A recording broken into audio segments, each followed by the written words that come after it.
Welcome back, everyone. This is TJ's radio show. Tonight, we return to our adaptation of Can't Go Home Again. Last episode, Mike discovered some interesting new details about the mysteries at Freddy's, such as there being several teenagers who were missing back in 1985, including one of Frederick's children, Gabriel. Tonight, we see how his search for answers continues as he finds both answers and new, interesting questions.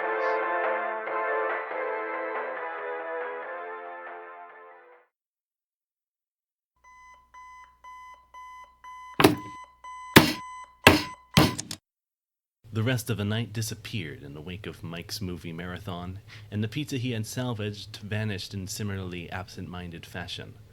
The evening in that way managed to be pleasant for Mike, though he quickly realized as the marathon ended that the pizza was not quite as done with him as he had been with it. His stomach felt like fire consuming his guts, a cruel vengeance for being forced to digest the mottled pie. Slightly expired had been a lie, because expiry would imply that the pizza had died. The pizza, much like the company that built it, refused simply to die. Instead, it had become undead, its indignant ghost lingering to curse him and his intestines for their hubris. Oh, God. As Mike writhed against the demon set within him, the puppet drifted over with a fresh plate of cupcakes, which it promptly set beside him. Thanks, but I don't think I can eat anything right now. Mike's phone, too, seemed bent on cursing him, ringing and buzzing on a table just beyond his reach, worsening the creeping nausea. The puppet gingerly plucked it from its lowly perch and handed it to the poor young man. Thanks. Hello? Hey, it's me. I found... Are you okay? I ate one of the pizzas you said to throw out. It tasted fine, but I felt the after effects after. Oh my god, Mike, seriously? It was only a little expired. I thought it would be fine. Mike, those freezers were basically defective. The pizzas were in there for months. They'd be a safety hazard even if they weren't expired. Oh, now you tell me. I said to throw them away, Mike. I did not figure you'd be crazy enough to actually eat one of them. Point taken, and any chance you could maybe swing by? Bring me antacids. You want me over there with the, you know. Here, I'll just walk outside when you get here. Alright. Mike tossed the phone back over to the table and laid there in wait, either for the cold hand of death to claim his follied soul, or for a knock at the door, whichever came first. The pain worsened the longer he sat still, but moving seemed to aggravate the pizza spirit even more. The only distraction he had through the haze of pain was the puppet who just stood there, staring at him. He turned his head towards it, but he couldn't begin to guess what it was thinking then. Was it disapproving of his sad state? Nervous at the implication of a visitor? Both? Neither? He didn't get an answer before the silence was broken some 30 minutes later. I'm coming. Mike walked outside, still wearing his pajamas as he lacked the energy to change. Fritz, meanwhile, was standing at what he felt was a safe distance from the home, holding a bag of antacids. You are a lifesaver, Fritz. Don't call me that. It might recognize my name and try to... Hey, it's okay. He would not do that while I am here. Say, I just realized, why did you first call me earlier? Well, I found something. A tape mentioning Springlock suits. I think I will just play it over the phone later, so you don't have to come over. Alright. What are you looking at? Oh. Mike turned to see the puppet just behind the door, its vacant eyes leering at them. Yeah, I'm gonna bounce now. Here's your bag. Thanks. Have a nice night. He's gone, nothing to worry about. I realize I never got a name for you. Mr. Stripes. No, that was awful. I get why you're upset. I brought this random guy here to your house, and I do know it is your house. No matter what Frederick's letter said, you have been here far longer than me. I just want to tell you, I know Sam. He's a great guy, and I wouldn't have just invited anyone here to help. You have nothing to worry about. The puppet didn't provide a clear response to him, and instead drifted away to grab one of its plush toys that it kept elsewhere in the room. Mike, meanwhile, dragged himself to the kitchen to force down the antacids with water before crashing back onto the couch, much to the pizza spirit's displeasure. Mike let out a silent prayer that the antacids would quell it soon. He turned over to his side to try and find a better position, and was met by the puppet planting the ragged Fredbear plush beside him on the cushion. So this is how I die. Next to Golden Freddy. Should've guessed this is how I'd go out. Despite his tone, he accepted the offered plush for the kind gesture it was, and it stayed in his hands as his body slowly settled back to sleep. Fritz, meanwhile, had chosen to burn the midnight oil searching through the files left over at the warehouse. Unlike his food poisoning, Mike's curiosity was unfortunately contagious. To stave off the weight of fatigue, Fritz had made a quick run to a local Candy's for a burger and some fries, the food of night shift champions as he saw it. As the burger shrunk to nothing and the cup rattled with only a few malformed fry bits left, he wondered whether or not to go back for another round.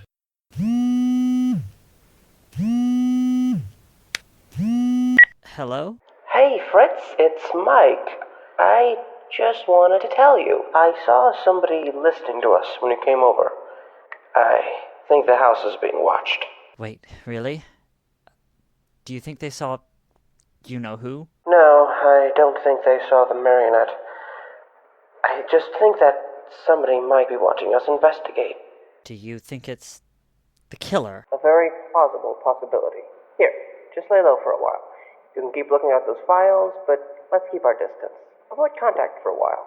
Sound good? Alright, sounds like a plan. Wish you well, Mike. Stay safe. Great! Stay safe yourself, and remember, keep your distance.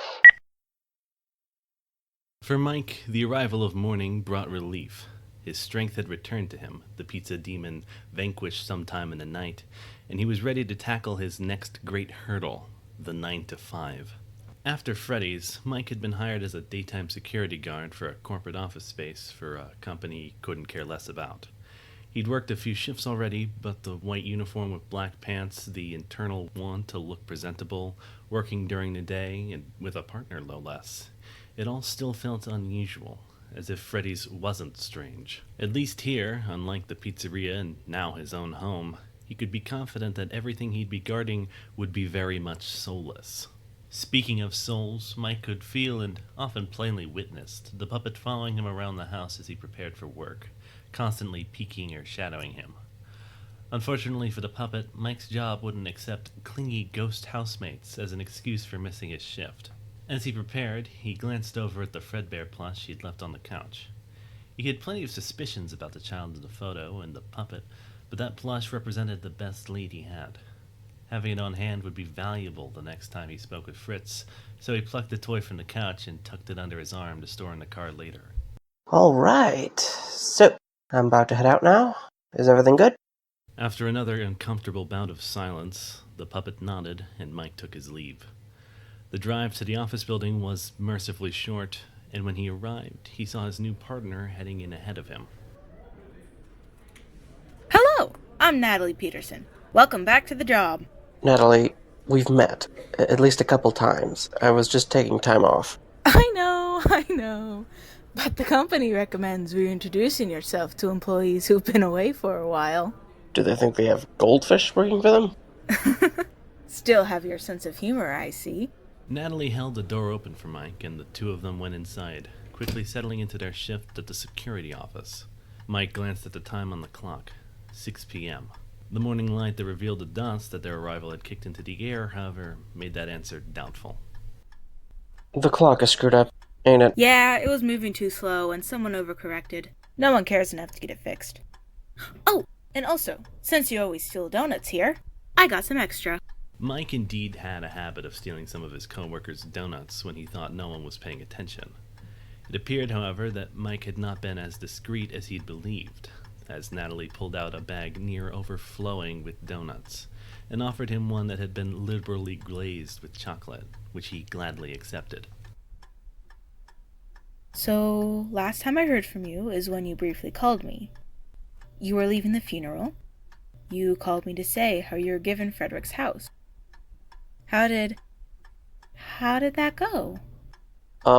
Well, I actually forgot I told you. Well, the place is nice. Been enjoying my time there for the most part, but there's a lot of baggage with it.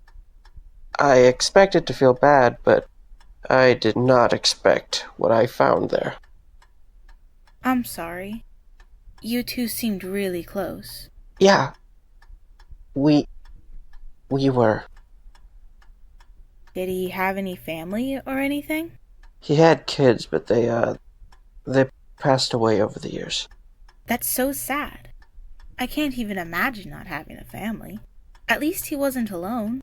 He might have a son who's still around, but I'm still looking into that. I just wanted to ask. Are you holding up well? Yeah, I'm fine. I'm taking care of the things he wanted me to. That's good enough for me. That's good to hear. Wanna talk about lighter stuff? Sure. Alright. Simpsons is coming back in a bit. For the premiere, they're gonna reveal who shot Mr. Burns. Who do you think it could be? Maggie, you can never trust a baby. If they had the resources, they would kill us all. I think it's Tito. He's a guest star, so him being arrested wouldn't change the status quo much. They continued their idle conversation for some time until the end of their shift arrived. But before they left, Natalie had one more question for Mike, one that caught the man slightly off guard. So, they reopened Junior's, that old pub. Heard it's pretty good. Wanna maybe go there on Sunday? Together? Are you asking me out on a date? Not a date, just two coworkers, buddies, hanging out together. Nothing really weird or anything. Here, I can go in my uniform if it helps make you more comfortable. Natalie, it's fine. Wear whatever you'd like. I'm not uncomfortable or anything. I was just surprised. I'm fine going out with you. Name the time, and I'll be there. Oh, alright. Thanks, Mike. I'll think of the time later. Can you, write out your number? Sure thing. Just don't call me today. I think I'll be busy. Alright. And here you go. Right on this paper. Thank you. I look forward to seeing you later, Mike. The two exchanged smiles as they left for their respective cars. Mike was unsure if Natalie's insistence that it was, quote, not a date was honest or not, and made him reconsider the little gestures throughout the day, holding the door, bringing more donuts, even their conversations. Were they just friendly gestures, or were they meant to get him to say yes? He wouldn't mind a date with her, per se. Natalie herself was wonderful. But he hadn't been in that type of relationship for a while, and his current living situation would make dating difficult. For now, Mike figured staying friends would be the best option for everyone. Before he went back to the house, though, Mike decided to make a detour to the warehouse to speak to Fritz. He remembered he hadn't brought his phone with him, as he couldn't find it, and wouldn't be able to check in with the puppet or give Fritz a heads up. Until he found it again, they'd both just have to handle their change of plans on their own. When he arrived at the warehouse and saw a light coming from inside, signaling Fritz's presence, he grabbed the Fredbear plush from the back seat and let himself inside. A minute of searching later, and he found his friend in an unusual position. Stop right there! Wait, Mike? There Fritz was, half crouched around the corner, gripping a baseball bat tight until his knuckles went pale. Hey, Fritz, I wanted to stop by, see if this plush might have something notable about it. What's with the bat? Well, you said someone was spying on us, that it might be the killer, so I got this in case someone broke in. I'm sorry, I got scared when I heard the door open. I thought you said to limit contact? Fritz, I never said anything like that. What? It was your voice. You called at 11. Fritz, do you have any idea how tired I was? I could barely focus on walking with how awful my stomach felt. If someone was watching us, I would not have noticed. No, that makes no sense. I definitely didn't dream it up. It sounded just like you. No one else would even know we've been talking except... Mike, the puppet was watching us. What do you... Oh...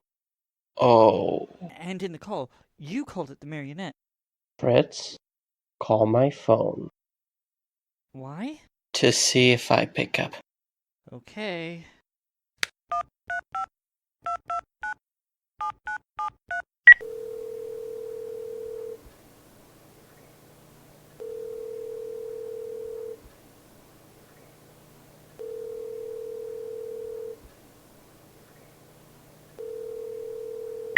Yeah? Hey, Mike, just wanted to check in. Fritz, I told you we should not be in contact with each other for a while. Yeah, I've got that. I wanted to maybe ask for a description of this guy you saw. I didn't get a good look. He had a trench coat and a hat on. His face was obscured in darkness. Man, sounds like a scary dude. Thanks for informing.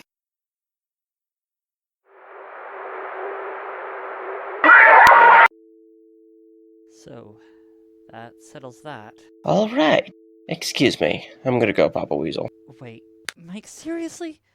Don't tell me you're still going back there. I am. This is my responsibility, and I'm going to handle it. What are you even planning to do? Spank it or something? If it comes to it, yes. Mike. I'm kidding. I'm just going to give it a stern talking to. I've been too nice with it so far, so I'm going to set some ground rules now. Do you really think that will work? It's a haunted robot with weird ghost powers. You're just a guy, barely an adult. Thanks for the reassuring words. I know its care for Frederick at least is genuine, so I don't think it will seriously hurt me now that he knows Frederick wanted me to be there. Besides, I worked the night shift at Freddy's. Ain't the first time I've flirted with risk. Mike took the Fredbear plush and tossed it into the car as he threw himself into the driver's seat. The drive to the house blurred by, and his body made it to the door of the house before his mind had even left the car. Puppet! I'm here. Where are you? I know what you did. It's a one-story house, so there's not too much room to hide. Mike hurried himself to the master bedroom and turned towards the closet. It had hidden the closet last time they'd done this, and he wasn't planning on being the one getting jumped this time. The puppet wasn't there, and some of his swelling frustration sputtered at that, but his eyes did catch something else. A key, hanging on the wall beneath a piece of tape labeled attic. He grabbed the key and after some searching, found the entrance right above the filing cabinet from before. He wondered how he'd missed it, but then again he hadn't had many reasons yet to look up. Stepping up onto the cabinet, he twisted the key in the lock of the door and pulled it open. The puppet didn't seem to be hiding up there either, though the darkness made it hard for Mike to determine anything. He fumbled around looking for a light until his hand reached a switch. The light was warm and dull, but lit the room enough for him to be certain that, again, the puppet wasn't there. What he found instead, though, was yet more filing cabinets like the one below. He approached one of them and cautiously opened one of the drawers. Child bitten by animatronic in critical condition. Children's disappearances tied to restaurant. Freddy's reopens to glowing reviews. Man killed in Fredbear suit. Mike grabbed the file talking about the man's death and opened it. Henry Emily, co-founder of Fazbear Entertainment, was declared dead this morning after a brutal spring lock failure caused him to suffer fatal injuries. Henry enjoyed performing as the company's mascot, Fredbear. The Fredbear suit malfunctioned and he ultimately bled out. His close friend William Afton announced that they will investigate this tragedy, but are certain this was merely an accident and not foul play. He also said they'll begin production on a Fredbear and Friends special written in his honor. For Mike, the discovery was fascinating. Henry's death was likely one of the accidents that had been mentioned, and now he had a name to match to the W.A. initials he'd seen before. William Afton. These questions were answered, finally, but learning that even more people were involved in what was happening at Freddy's left him with even more, their answers once again out of sight. He was so wound up in this that he very nearly forgot the reason he had come up here. The puppet was still missing. Setting the file back in the cabinet, he left the attic to resume the search. Stop hiding from me. You're only making this more embarrassing. He searched the closet in the younger boy's room. No puppet. He checked under the bed beside it. Still no puppet. Then he turned to the blue and purple ribboned music box. It slid shut tight. He grabbed the top and pulled against the vacuum until it popped off and revealed at last the puppet, coiled around itself and clutching a Bonnie plush. Found you. Now, please save us both a bit of dignity by floating out instead of making me drag you out. The puppet was slow to acquiesce, drifting an inch over the ground, shoulders slouched and head turned away, its void black eyes unwilling to meet Mike's. Thank you. I know you're going through a lot, and I know that this whole situation is scary. I didn't mind when you started following me everywhere, or when you got mad at me for not telling you where I was. But this, impersonating me, lying to people, it's too far. There was no response from the puppet, audible or not. I trusted you, even though Sam kept telling me not to. Do you know how hard that is for me? I don't even trust my own mom, and then you do all this. For what? To get Sam out of the way? He doesn't even live here. I think you're overreacting. What? I said, I think you're overreacting. You're taking this whole situation much more personally than Frederick would have. Well, when did you start talking? Well, I've been able to talk this whole time. Just never felt the need. Okay, I don't know how to... Why were you giving me the silent treatment all this time? You seem to understand me well enough without me speaking, so I didn't feel it was necessary. Makes sense. I guess you didn't think you could keep it up anymore? No, sadly this situation got out of hand. It wasn't my plan to get caught, but this is the situation we have now. Right. Thanks. I'm just going to try getting some of my sanity back. Where are you going? Master bedroom. Going to sneak Sam in so we can smoke anything that makes this whole situation feel normal. The puppet understood his sarcasm and allowed him to escape to the master bedroom. Mike, to his credit, remained standing for a few seconds before crashing into the bed on his back and staring blankly into the ceiling. He was just beginning to get used to living with the puppet, and now the normalcy that had been slowly building had been demolished. He knew he wasn't done scolding the puppet, and maybe it spoke to try and shock him out of continuing then and there, but more than he was frustrated, he was tired. He let his eyes close and tried to get some rest. He'd process everything later.